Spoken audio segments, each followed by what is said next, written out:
Kādas devas KAS-32 iesaki miglot zemniekam otrajā mēslošanas reizē? Otro mēslošanas reizi parasti lietojam stiebrošanas sākums.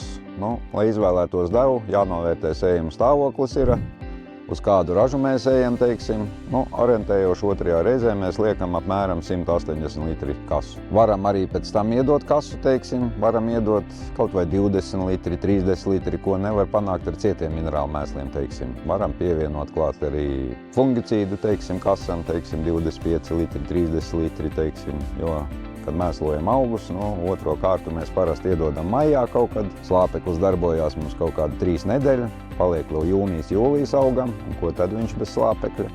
Bet tā mēs, ja redzam, ja ir potenciāls, mēs katrā mēslošanas reizē pieliekam klāt, teiksim, kasu 25 litri, teiksim, šķaidot ar ūdeni un ar fungicīdu vai ar kaut ko citu vai ar regulātoru.